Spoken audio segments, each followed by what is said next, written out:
సమాచారం కోసం 95 న్యూస్ ఇప్పుడు యాప్ లో మీ ముందుకు వచ్చింది. వెంటనే డౌన్లోడ్ చేసుకుని న్యూస్ అప్డేట్ తెలుసుకోండి. ప్రతి క్షణం ప్రజాక్షేమం కోసం. Welcome to 95 news. ప్రతి క్షణం ప్రజాక్షేమం కోసం. నేను మీ మాధురి. ఈరోజు మనతో పాటు పిఎన్ మూర్తి గారు ఉన్నారు, రైటర్, అనలిస్ట్. ఇప్పుడు వారితో మాట్లాడేద్దాం. నమస్తే అండి. నమస్తే సార్, మీరైతే యాక్చువల్గా రోడ్ ట్రాన్స్పోర్ట్లో పనిచేశారు, ఆర్టీసీ డిపార్ట్మెంట్లో యూనియన్ లీడర్గా ఉన్నారు. సో ఇప్పుడు జరిగిన దురదృష్టకరమైన సంఘటన అని చెప్పాలి. ఎందుకంటే ఆడవాళ్ళు ఇలా సూసైడ్లు చేసుకోవడం ఈ మధ్యన వింటున్నాము. ముఖ్యంగా మొన్న జరిగిన ఇన్సిడెంట్ మాట్లాడుకుంటే శ్రీవిద్య లేడీ కండక్టర్, అసలు దాని గురించి మీరు ఏమంటారు? నిజంగానే దానికి అధికారులే కారణమా ఆవిడ సూసైడ్ చేసుకోవడానికి? ఇప్పుడు టీఎస్ఆర్టీసీ మధ్యని ప్రభుత్వ అధీనంలోకి వెళ్ళింది, విలీనం చేశారు. ఇంతకు మునుపు టీఎస్ఆర్టీసీలో ట్రేడ్ యూనియన్ హక్కులు అనేవి ఉన్నాయి. ఆ హక్కులు ఉన్నప్పుడే బీఆర్ఎస్ ప్రభుత్వం ఆ హక్కులన్నింటినీ కూడా కాలరాసింది. ఎన్నికలు లేవు, వేతన సవరణ లేదు, సర్వీస్ కండిషన్ల మీద నోరెత్తడానికి లేదు. చాలా భయం గుప్పిట్లో వాళ్ళు ఉద్యోగాలు చేస్తూ ఉన్నారు. అంటే ఇప్పుడు ఇది ప్రభుత్వంలో విలీనం చేయడం కూడా మంచిది కాదు అన్నట్టుగా మీ ఫీలింగ్ ఏంటి? అసలు విలీనం దేని గురించి అడిగారో నాకు అర్థం కాదు. బహుశా నేను అనుకునేది ఏంటంటే ప్రభుత్వ ఉద్యోగులకు ఉన్నట్టుగా పెన్షన్ వస్తుందని, అదేవిధంగా జీతాలు కూడా వాళ్ళతో సరి సమానంగా ఉంటాయని, తర్వాత ఉద్యోగ భద్రత ఉంటుందని. ఈ మూడు కారణాలు వర్కర్స్ అడిగారన్నది నాకున్న అభిప్రాయం. ఈ మూడు నెరవేరేవి కాదు. కారణం ఏంటంటే ఆర్టీసీ ఉద్యోగుల యొక్క జీతాలు ప్రభుత్వ ఉద్యోగుల జీతాలతో కలిపి ఇవ్వాలి. వాటిని సరిసమానం చేయాలంటే 50% ఉన్నది పెరగాలి. ఇప్పుడే నష్టాల్లో ఉన్నది. జీతాలే సరైన టైంకి ఇవ్వలేని పరిస్థితి చూసాం మనం. మన రాష్ట్ర ప్రభుత్వ ఉద్యోగులకు కూడా డబ్బులు ఇవ్వలేని పరిస్థితి చూసాం. ఇది ఒకటి. రెండోది సర్వీస్ కండిషన్స్. ప్రభుత్వ ఉద్యోగులకి ట్రేడ్ యూనియన్ హక్కులు లేవు, ఓన్లీ వెల్ఫేర్ అసోసియేషన్ లాంటిదే. కానీ అదే ఆర్టీసీ వాళ్ళకి ట్రేడ్ యూనియన్ హక్కులు ఉన్నాయి, అయిపోయాయి. మోటార్ వాహనాల చట్టం ఉంది, మోటార్ ట్రాన్స్పోర్ట్ వర్కర్స్ యాక్ట్ ఉంది, ఐడి యాక్ట్ ఉంది, ఇట్లా ఉన్నాయి. అందుకని ప్రొటెక్షన్గా ఉన్న చట్టాలు కూడా విలీనం అయిపోయినాయి. ఇది రెండో విషయం. ఈ మూడోది, ఈ రోజుని మేము ఒకప్పుడు 7.5 మంది మనుషులు ఉండేవాళ్ళం ఒక్కొక్క బస్సు వెనకాల. ఈ రోజున 5 కూడా లేని పరిస్థితి ఉంది. కాంట్రాక్ట్ విధానం గత 10-12 ఏళ్ళుగా కూడా కాంట్రాక్ట్ చేసిన వాళ్ళు ఉన్నారు. పర్మనెంట్ ఉద్యోగులతో 15 ఏళ్ళ నుంచి పని చేస్తున్నా కూడా వ్యత్యాసం ఉంది. పని ఒకటే, ఒకే పనికి ఒకే వేతనం ఉండాలనే విధానం కూడా లేదు. సో వెరసి ఇవన్నీ కూడా కార్మికుల్లో పేరుకుపోయిన సమస్యలు. అంటే ఎంప్లాయీస్ కూడా తగ్గారా అప్పటికి ఇప్పటికి? చాలా తగ్గారు. ఇప్పుడు ప్రభుత్వంలో విలీనం చేసిన తర్వాత మళ్ళీ కొత్త వాళ్ళని ఎవరైనా తీసుకునే అవకాశాలు ఉంటాయి? ఏమి తీసుకోలేరు. ఎందుకు తీసుకోలేరు అని అంటే బస్సులు స్క్రాప్ అయిపోతున్నాయి. కొత్త బస్సులు కొనటలేదు. కొన్నా కూడా ధనవంతులకు ఉపయోగపడే ఏసీ బస్సులు వస్తున్నాయి తప్ప మన పల్లె వెలుగు లాంటి బస్సులు లేదా సిటీల్లో ఉన్న బస్సులు ఇవి పెరగటం లేదు. దాంతో ఈ రోజుని అద్దె బస్సులు 30% పైన వచ్చేసాయి. కొన్ని రోజులకి ఆర్టీసీ బస్సులు 30% అవుతాయి, అద్దె బస్సులు 70% అవుతాయి. సో అందుకని వర్కర్స్ యొక్క సంఖ్య తగ్గిపోతుంది, వాహనాలు కొత్తవి రావటం లేదు, స్క్రాప్ వాహనాలనే నడుపుకోవాల్సిన పరిస్థితి ఉంది. ఇంకోవైపుని ఆదాయం తీసుకురావాలనే ఒత్తిడి మెడ మీద కత్తిలాగా కండక్టర్ల మీద ఉంది. ఇది ఈ రోజున ఉన్నది. లీవ్ దొరకదండి స్త్రీలకి. ముఖ్యంగా కనీసం నెలలో 3 రోజులు సెలవు కావాల్సి వస్తుంది. అంటే ఇప్పుడు మనం శ్రీవిద్య సూసైడ్ గురించి మాట్లాడుకుంటే అసలు దానికి ముఖ్య కారణం ఏంటంటారు? నిజంగా అధికారులు అని చెప్తున్నారు. సో మీరేమంటారు దాని గురించి? ఇప్పుడు అధికారులు అంటే వాళ్ళు కూడా మనుషులే కదా. అధికారులకి నడిపిస్తున్న రాజ్యాంగం ఉంటుంది, రెగ్యులేషన్స్ అని. ఆ రెగ్యులేషన్స్ని అమలు చేసే దగ్గర ఎంత మంచివాడు ఉన్నా క్రూరంగా అవుతున్నాడు. ఎందుకంటే మన దగ్గర పోలీస్ సిస్టమ్ ఉంటుంది. పోలీస్ సిస్టమ్ ఎట్లా ఉంటుంది? పై బాస్ కింద తిడతాడు, కింద బాస్ కింద. 7 రాజుగారి 7 కొడుకులు కథలాగా అయిపోతుంది. సో ఆ వ్యవస్థలో ఈ శాలిని అనే అమ్మాయి వీళ్ళు ఈ వ్యవహారం ఎట్లా చేయాలన్నది మర్చిపోయి వెనకటికి ఆమె కూడా కింది నుంచి ప్రమోషన్స్ తీసుకుని వచ్చిన ఆమె ఆ వెనకటి జీవితాన్ని మర్చిపోయి అధికారాన్ని విచ్చలవిడిగా అమలు చేయాలనే ఒక మానసిక స్థితి నుంచి వీళ్ళు ఏం చెప్పినా కూడా వినిపించుకోలేని దశకి వెళ్ళిపోయింది. అందుకే మీరు వాళ్ళని అడిగితే చెప్తున్నారు కదా, మేము ఏం చెప్దామని వెళ్ళినా కూడా మమ్మల్ని ఏకవచనంతో మాట్లాడడం, దూషించడం, చీదరించుకోవడం ఇవి చేయకూడదు కదా. తోటి ఉద్యోగస్తులు కదా, బాధ వింటే సగం భారం తగ్గిపోతుంది. అక్కడ ఉన్న లేడీ కండక్టర్స్ అందరూ యాక్చువల్గా అదే చెప్తున్నారు, మేము వెళ్ళి చెప్పుకుందాం అనుకుంటున్నాం కానీ ఆవిడ పోచి అన్నట్టు మాట్లాడుతున్నారు, అలా మాట్లాడచ్చా అని. అదే ఇప్పుడు వచ్చిన ఇబ్బంది. సో ఇక్కడ సూపర్వైజర్స్ కానీ అధికారులకు కానీ వాళ్ళకి ఒక ట్రైనింగ్ ఇవ్వాలి. ఈ ఒక రూల్ని అమలు చేసే దగ్గర ముక్కుసూటి వ్యవహారం కాకుండా జరిగిన సన్నివేశాన్ని, ఇప్పుడు మన జరిగిన ఇన్సిడెంట్ ఏంటి, ఆ అమ్మాయి ఇంకో బస్సు ఆల్రెడీ అదే రూట్లో ఉన్న బస్సు ఆ చివరిన ఉంది కాబట్టి ఆదాయం మళ్ళీ తగ్గుతుంది, 2 బస్సులకి పోటీ అవుతుంది అని చెప్పి కొంచెం ముందుకెళ్లాల్సిన ఆమె అక్కడే టర్నింగ్ చేసుకుని వచ్చింది అనేది ఎలిగేషన్. అది డిపోస్ పేరు పెట్టారు. నేను అడుగుతున్నా మేనేజ్మెంట్ని, డిపోస్ పేరు ఎందుకు పెడుతున్నారు? డిపోస్ పేరు అంటే అర్థం ఏంటంటే ఉద్యోగం ఇవ్వకుండా ఖాళీగా కూర్చోబెట్టడం, జీతం ఇవ్వాలి కదా, అది నష్టమే కదా. ఉద్యోగం చేస్తుండగానే ఎంక్వైరీ చేయండి, వచ్చే నష్టం ఏముంది? ఇది పిచ్చి. అసలు డిపోస్ పేర్ అనే పదం ఆర్టీసీలో అది కార్మికులకి మనోక్షేభ కలగజేస్తుంది. అంటే ఇప్పుడు డిపోస్ పేరు పెట్టినా సరే శాలరీ అయితే ఇస్తారా వాళ్ళు? శాలరీ ఇస్తారు కానీ ఇప్పుడు ఆమె ఒక అనారోగ్యానికి గురైన పేషెంట్ లాగా ఉంటుంది. అంటే ఇప్పుడు ఆమె డిపోస్ పేరు కూర్చుని ఉంటుంది కదా, ఇక మిగతా వాళ్ళు వచ్చి ఎందుకు పెట్టారు నేను డిపోస్ పేరు, ఏం జరిగింది అని ఇట్లా అడుగుతూ ఉంటారు. అసలే ఆ జరిగిన ఇన్సిడెంట్లో మనోత్సవ, మళ్ళా తోటి ఉద్యోగస్తులు అడుగుతూ ఉంటే గుచ్చి బాధగా ఉంటుంది కదా. అందుకని డబ్బు జీతం ఇస్తారా ఇవ్వరా అనేది అసలు సెకండరీ. డిపోస్ పేరు ఎందుకు పెట్టడం? డిపోస్ పేరు పెట్టకుండా ఆ జరిగిన ఇన్సిడెంట్ వల్ల ఆర్టీసీకి ఏమి నష్టం ఉంది, దీనివల్ల ఎంత ప్రమాదం ఉంది, ఇది ఫ్యూచర్లో మరింత ఆర్టీసీని కురంగదీస్తుందా అనే కారణాలను వెతకాలి కదా. అది ఏముంది, ఆ అమ్మాయి కొంచెం ముందుకెళ్ళి రావాల్సిన అమ్మాయి వెనక్కి వచ్చింది, వెంటనే టర్నింగ్ తీసుకుని మళ్ళీ యథావిధిగా ఆదాయాన్ని తీసుకురావాలనే పాజిటివ్ ఉంది.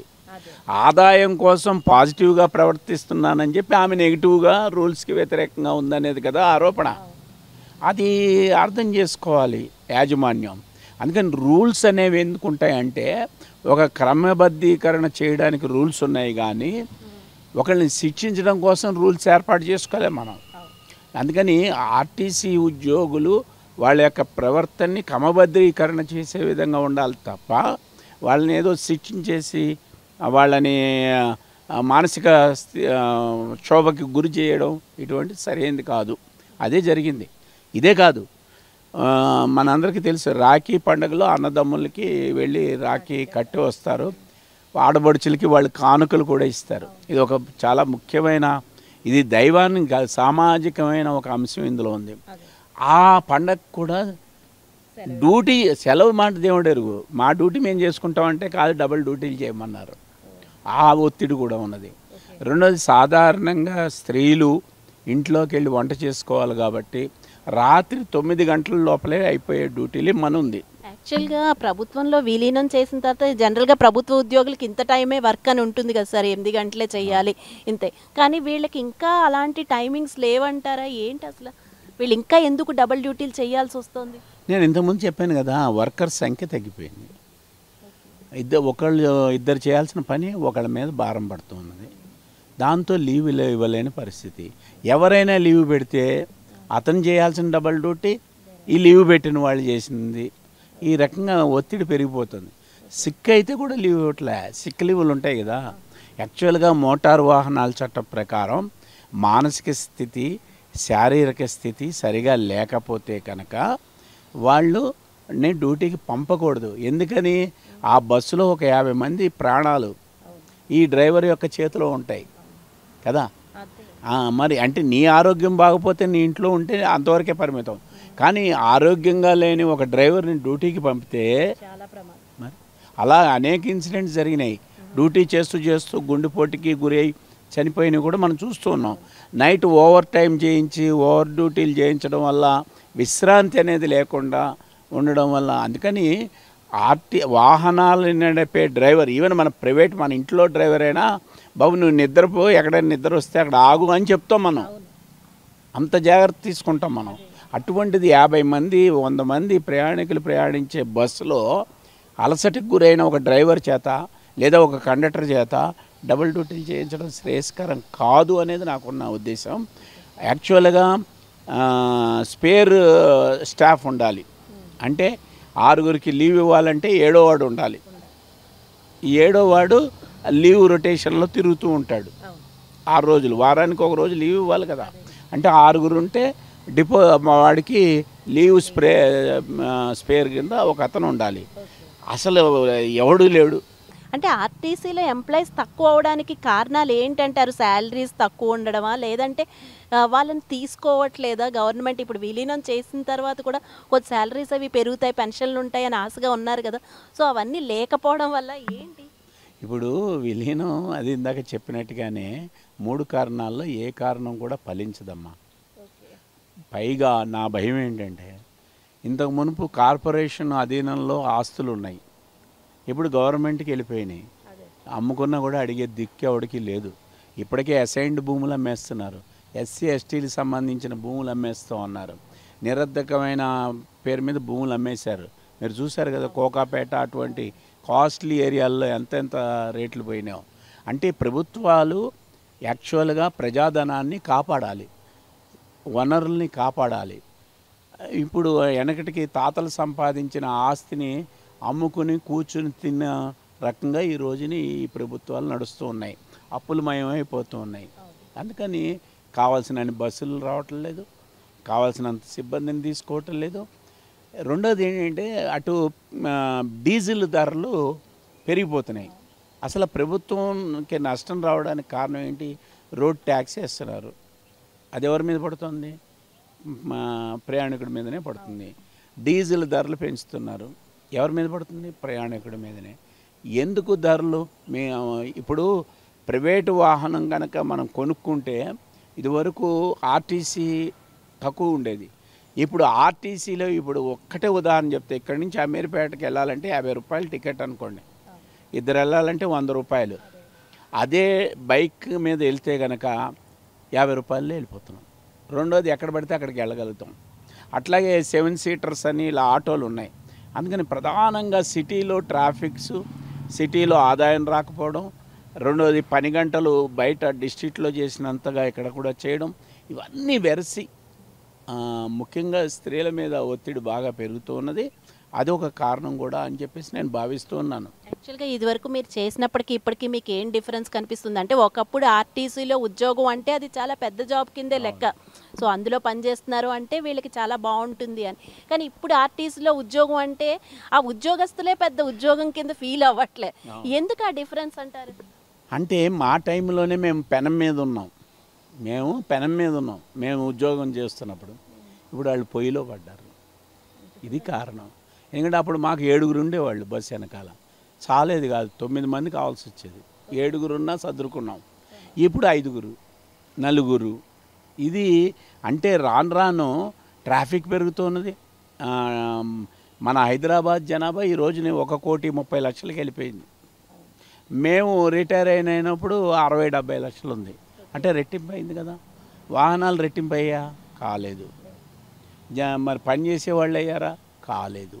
సో ఇవన్నీ వెరసి పబ్లిక్ ట్రాన్స్పోర్ట్ పెరగకపోవడం వలన ఈ నష్టాలు. మీకు తెలుసా, 2013 తర్వాత ఇప్పటిదాకా వేతన సవరణ జరగలేదు. 2013 జరిగింది, మళ్ళీ ఇప్పటిదాకా జరగలేదు. అంటే ఎన్నేళ్ళు అయిపోయింది? 10 ఏళ్ళు అయింది. 10 ఏళ్ల పాటు వేతన సవరణ, అంటే 4 ఏళ్లకు ఒకసారి జరగాల్సిన సవరణ జరగకపోతే ఎట్లా ఉంటుంది? అందుకని ఇవన్నీ కూడా ప్రభుత్వం భారాలు మనిషి మీద వేసి వాళ్ళని మానసికంగా శారీరకంగా ఇబ్బంది పెట్టడం వల్ల ఈ ప్రెషర్ని తట్టుకోలేక పరాకాష్ట ఆ అమ్మాయి ఆత్మహత్య. ఏదైనా నేను ఆర్టీసీ ఉద్యోగులకి ఒకటే చెప్తున్నాను, చనిపోయి సాధించేది ఏమీ లేదు. అదేనా ఇంతకు మునుపు 54 రోజులు సమ్మె చేసి 32 మంది చనిపోయినారు. ఏం సాధించారు? సాధించలేకపోయినారు. కాబట్టి చనిపోవడం అనేది, ఆత్మహత్యలు అనేవి పరిష్కారం కావు. పోరాడుతూ ఉద్యమంలో చనిపోవడం అది వేరు. ఏవో నిద్ర మాత్రలు తినేసి చనిపోవడం. ఇప్పుడు ఏమంటున్నారు? ఏమిటి ఆ కుటుంబాన్ని ఎలాగా పరిరక్షిస్తారు? అమ్మాయిది 26వ తారీఖున పెళ్ళి ఉంది, అర్థమైందా? అది తల్లి గండంతో పెళ్లి చేసుకుంటున్నామని సూటిపాట మాటలు కూడా వస్తాయి. సో ఈ రోజుని సమాజంలో ఈ ఆత్మహత్యలు అనేవి ఎక్కడ కూడా సరైనది కాదు. ఆత్మహత్య అనేది చేసుకోవడానికి వీల్లేదు. యాక్చువల్గా మొన్ననే మనం ప్రవళిక ఆత్మహత్య చూసాము. సో అది ఇంకా అందులోంచి రాకుండానే, ఆ బాధలోంచి బయట పడకుండానే ఈలోపు ఈ కండక్టర్ ఆత్మహత్య. అసలు ఏంటంటారు? ఆడవాళ్ళు ఇన్ని రంగాల్లో పైకి వస్తున్నారు, ఎంత సపోర్ట్ ఇస్తున్నాం అంటున్నారు గవర్నమెంట్. ఇన్నున్నా సరే వీళ్ళు ఈ సూసైడ్లు చేసుకొని ఎందుకంత డిప్రెషన్ లోన్ అవుతున్నారు? అంటే ఎదిరించలేకపోతున్నారా సమాజాన్ని? ఇంట గెలిచి రచ్చగలవమన్నారు. ఇప్పుడు ఉద్యోగాలు ఎందుకు చేస్తున్నారనంటే ఇళ్లల్లో భర్త సంపాదించిందే చాలక పెరుగుతున్న విద్య, వైద్యం, సదుపాయాలు ఇవన్నీ రెట్టింపు అవుతున్నాయి. నేను లెక్కేశాను, మా ఇంట్లో భోజనానికి 2000 అయితే ఇతర ఖర్చులు 10,000 అవుతున్నాయి.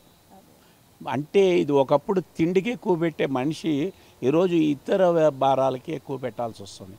దాంతో భార్య కూడా భర్తతో పాటు పని చేయాల్సిన పరిస్థితి వస్తుంది. కానీ భర్త భార్యతోటి ఇంటి పని పంచుకోవటం లేదు. బయట పనినేమో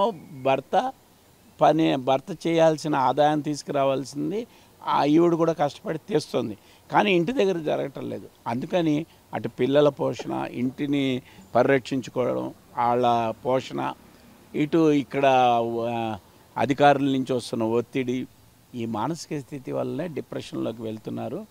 ఇప్పుడు స్త్రీలు నిలదొక్కునే ఒక సమయం ఇది. ఈ సమయంలో ఒత్తిళ్ళు పెరుగుతాయి. అందుకని డిప్రెషన్కి లోను కాకుండా ఈ ఒత్తిళ్ళ నుంచి ఎలా బయటపడాలి అనేది చూడాల్సిన అవసరం ఉంది. కాబట్టి ఆత్మహత్యలు మాత్రం ఎట్టి పరిస్థితుల్లో పరిష్కారం కాదు. ఇప్పుడు ఆవిడ ఒక ఎర్నింగ్ మెంబర్ పోయారు కదా కుటుంబంలో, పోయారా? మరి మిగతా వాళ్ళ పోషణ ఎట్లా జరుగుతుంది? ఏం డిమాండ్ వస్తుంది? ఆ అమ్మాయికి ఇన్ని లక్షలు ఇవ్వండి అని వస్తుంది. లక్షలు ఇస్తే అమ్మాయి వస్తుందా? రెండవది, దీనికి కారణమైన ఆవిడ మీద యాక్షన్ తీసుకోవాలి. ఏం తీసుకుంటారు? ఈ డిపో మార్చి ఆ డిపోలోకి వేస్తారు. మరి ఇక్కడ అంటే ఈ సూసైడ్ చేసుకునే వ్యవస్థ ఇంకో డిపోకి వెళ్తుంది, ట్రాన్స్ఫర్ అవుతుంది, అది కూడా బదిలీ అవుతుంది. ఒత్తిడి బదిలీ అవుతుంది కానీ మార్పు ఏమీ బదిలీ కావట్లేదు. అందుకని ఇవన్నీ కూడా ప్రభుత్వాలు ఆలోచించుకోవాల్సింది ఏంటంటే, ఇలాగే కనుక అయితే తిరుగుబాటు అనేది వస్తుంది. కాబట్టి ఎప్పటికప్పుడు రూల్స్ని ఇంప్లిమెంట్ చేసే ఒక వ్యవస్థని, దాని నుంచి కౌన్సిలింగ్ అనేది, రిఫ్రెష్మెంట్ అనేది ఉండాలి. మా టైంలో ఉంది. మనిషి ఒత్తిళ్ళు పెరుగుతూ ఉంటే రిఫ్రెష్ అవుతాడు. ఆ రిఫ్రెష్ అవ్వడానికి కోర్సు ఉండేది. ఇప్పుడు రిఫ్రెష్ కాదు, పని చేయడానికే కోర్సు లేకుండా పోయింది. అందువల్ల